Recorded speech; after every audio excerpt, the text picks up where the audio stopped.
पिछली बार हम लोगों ने देखा था कि झांगे टीचर की फिटनेस को देखकर चौंक गए थे और बोल रहे थे कि वे बहुत ताकतवर हो गए हैं। अब आगे जैसे ही टीचर झांगे और सिस्टर शिनशिन के सामने आती है, सिस्टर शिनशिन उनके पास दौड़कर जाती है और उन्हें गले से लगाकर पूछती है, क्या आप ठीक हैं? आपको कोई परेशानी तो नहीं है? और टीचर बोलती है, मैं बिल्कुल ठीक हूँ, देखो मैं आपके सामने खड़ी हूँ। क्या आपको लगता है कि मैं दिक्कत में हूँ? और जो मेरे अंदर नई ताकत का अनुभव हो रहा है उसके लिए मैं डेंग परिवार का तहे दिल से शुक्रिया अदा करना चाहूंगी। और तभी हम देख पाते हैं कि वहाँ पर मिस्टर डेंग भी पहुंच गए हैं। तभी झांगे बोलता है, धन्यवाद मिस्टर डेंग, जो आपने हमारे लिए किया है। तभी डेंग बोलते हैं, शुक्रिया करने जैसी कोई बात नहीं, मैं तो चाहता हूँ कि आप लोग एक्लिप्स ग्रुप के लोगों को खत्म करें और मेरे भतीजे का बदला लें। तभी झांगे मिस्टर डेंग से बोलते हैं, मिस्टर डेंग, मेरे परिवार में और भी लोग हैं जिनकी शक्तियों को बढ़ाने की जरूरत है, क्या आप इसमें मेरी मदद करेंगे? तभी मिस्टर डेंग का सर्वेंट बोलता है, झांगे आप शायद समझ नहीं पा रहे हैं, हम लोगों को किसी की क्षमताओं को बढ़ाने में बहुत ज्यादा संसाधनों का उपयोग करना पड़ता है और यह भी नहीं कहा जा सकता कि वे इस प्रक्रिया को झेल लेंगे। तभी मिस्टर डेंग अपने सर्वेंट की बात को काटते हुए बोलते हैं, हमें आपस में अपना संबंध बनाए रखना है तो हम यह जरूर करेंगे। और तभी झांगे बोलता है, मेरा यह मतलब है कि हमें भविष्य में एक दूसरे की आवश्यकता हो सकती है, इसीलिए मैं चाहता हूँ कि आप मेरे बाकी सदस्यों की भी क्षमताओं को सुधारें। तभी डेंग झांगे की तरफ एक ब्रेसलेट का टुकड़ा बढ़ाते हुए बोलते हैं, इसे तुम अपने पास रखो, जिससे तुम्हें गॉड टीम को एकत्रित करने में मदद मिलेगी। और झांगे हल्की मुस्कुराहट के साथ अंकल डेंग का धन्यवाद करते हुए उसे अपने स्पेस में रख लेता है। और तभी मिस्टर डेंग अपने सर्वेंट से बोलते हैं, झांगे और उनके दोस्तों को दरवाजे तक छोड़ाओ। और सीन शिफ्ट होता है, विला का लिविंग रूम दिखाया जाता है, जहाँ पर झांगे पूछता है, टीचर लियांग आपकी शक्तियों में क्या परिवर्तन हुआ है और आपको प्रयोग के दौरान कितना दर्द सहना पड़ा? और टीचर लियांग बताती है, प्रयोग बहुत ही अजीब था, क्योंकि उन्होंने मुझे सबसे पहले एक कांच में बंद किया, फिर कुछ दवाइयां दी और उसके बाद कुछ ऑपरेशन किया, जिससे मुझे महसूस हुआ कि मेरी मसल्स और भी ज्यादा ताकतवर हो गए हैं, यहाँ तक कि मेरे खून की एक एक बूंद में वह ताकत महसूस हो रही थी। और तभी झांगे पूछता है, क्या यह दर्दनाक था? तभी सिस्टर लियांग बताती है, यदि मेरी इच्छा शक्ति और फिटनेस अच्छी नहीं होती तो यह प्रयोग सफल नहीं हो पाता और मैं मर जाती। यह सुनकर सिस्टर शिनशिन टीचर के कंधे पर हाथ रखते हुए बोलती है, आपने बहुत तकलीफ सही है। तभी टीचर लियांग बोलती है, अगर मैं यह नहीं कर सकती तो मेरे जीवन का कोई मतलब नहीं होता। और वह झांगे से बोलती है, प्रयोग से पहले उन लोगों ने मुझसे कहा था कि जितना ज्यादा दर्द होगा तुम्हारी ताकत उतनी ज्यादा होगी, और मुझे अपने शरीर में बहुत ज्यादा ताकत महसूस हो रही है। और तभी झांगे मुस्कुराते हुए बोलता है, मैं आपकी ताकत का परीक्षण करना चाहूंगा,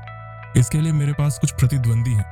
और वह वैली चांग को कॉल करके बताता है कि कल सुबह 9 बजे टेंगू टीम के सभी सदस्यों को परीक्षण केंद्र में आने को कहो। फिर हम दूसरे दिन टेंगू टीम के सभी सदस्यों को प्रशिक्षण केंद्र में देखते हैं, जहां पर एक लड़का झांगे को आते हुए देखकर सोचने लगता है, यह पहले तियानहाई जैसे छोटे से क्षेत्र का लीडर था, अब यह हमारा लीडर होगा। तभी झांगे कुछ नोटिस करते हुए वैली चांग से बोलते हैं, लगता है कि टेंगू टीम के 3 सदस्य यहाँ पर नहीं पहुंचे हैं। तभी टीचर बाकी लोगों से बात करने लगती है और उधर झांगे वैली चांग से पूछते हैं, टीम में अगर कोई सदस्य लेट से आता है तो उसे क्या सजा दी जानी चाहिए? और वैली चांग झांगे को बताता है, उन्हें पूरी टीम के सामने सार्वजनिक रूप से आत्म आलोचना करने को कहा जाएगा। इतना सुनते ही झांगे बोलता है, जो 3 लोग अभी तक यहाँ पर नहीं आए हैं वे इसका पालन करेंगे। और हम देख पाते हैं कि वे तीनों ऊपर से यह सब सुन रहे होते हैं। तो दोस्तों आज का चैप्टर यही तक था। आप लोगों से गुजारिश है कि चैनल को सब्सक्राइब